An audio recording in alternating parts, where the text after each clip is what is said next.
Rotary હંમેશા જનકલ્યાણના કામોમાં ઉત્સુક હોય છે. એના પરિપાક રૂપે આજે અહીં આયુર્વેદિક અને હોમિયોપેથિક મેડિકલ કેમ્પ રાખ્યો છે. સ્વસ્થ સમાજ હશે તો દેશ પણ સ્વસ્થ બનશે અને સ્વસ્થ દેશ હશે તો સૌનો વિકાસ થશે. એ સૂત્ર લાંબા ગાળાનું જે છે એને સાર્થક કરીએ એ માટે આ કેમ્પ કર્યો છે. આમાં જિલ્લા પંચાયત આયુર્વેદ શાખાનો અમને સહયોગ મળ્યો છે અને આ અમારો આ વર્ષનો બીજો કેમ્પ છે. રોટરી હંમેશા આવા કાર્યોમાં સૌપ્રથમ આગળ રહે છે. મેડિકલ સિવાય શૈક્ષણિક અને યુવાનોના કાર્યોને હંમેશા અગ્રતા આપવામાં આવતી હોય છે. પછી જે કોઈ પણ કાર્ય હોય એમાં રોટરી હંમેશા અગ્રેસર રહે છે.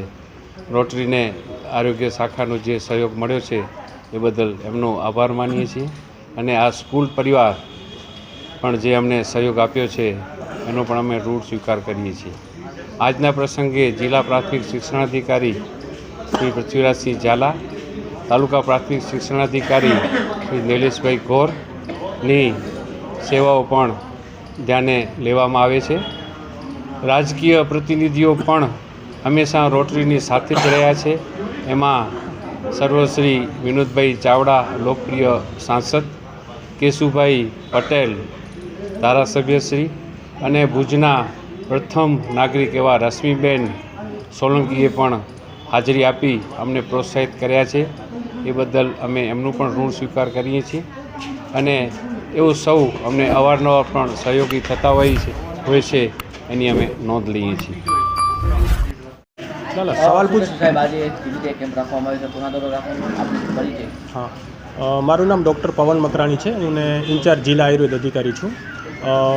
આરોગ્ય અને પરિવાર કલ્યાણ વિભાગ ગુજરાત રાજ્ય નિયામક શ્રી આયુષ કચેરી ગાંધીનગર, આયુર્વેદ શાખા જિલ્લા પંચાયત કચ્છ દ્વારા રોટરી ક્લબ ઓફ ભુજના સહકારથી અહીં પાટવાડી જે નાકું છે એના સ્કૂલ છે, પ્રાથમિક સ્કૂલ, એમાં આજે આપણે આયુર્વેદ અને હોમિયોપેથિક નિઃશુલ્ક નિદાન સારવાર કેમ્પ રાખ્યું છે આજુબાજુના વિસ્તારના લોકો માટે.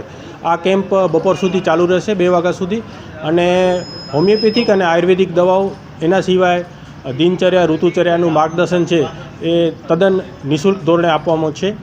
લોકોને કાંઈ પણ તકલીફ હોય, જે પણ સામાન્ય આપણે બીમારી હોય, જૂની બીમારી હોય, એ બધાની દવા આપણે અહીંયા વિનામૂલ્યે આપવામાં આવશે. અને અમારા નિષ્ણાત ડૉક્ટરો છે, સાથે સાથે સ્ત્રી રોગ નિષ્ણાત પણ અહીંયા આપણે લેડીઝ ડૉક્ટર પણ સાથે રાખ્યા છે, હોમિયોપેથિક ડૉક્ટર પણ સાથે છે. એ બધા મળી અને જે આપણી બીમારી છે એનું નિદાન અને સારવાર કરશે. પછી વધારે દવા માટે આપણે જરૂર પડશે તો ભુજમાં આપણી સરકારી આયુર્વેદ હોસ્પિટલ છે અને ભુજમાં આપણે GK અદાણી હોસ્પિટલમાં રૂમ નંબર 76 અને 77માં આપણી રેગ્યુલર OPD ચાલુ છે, ત્યાં પણ લોકોને દવા મળી શકશે.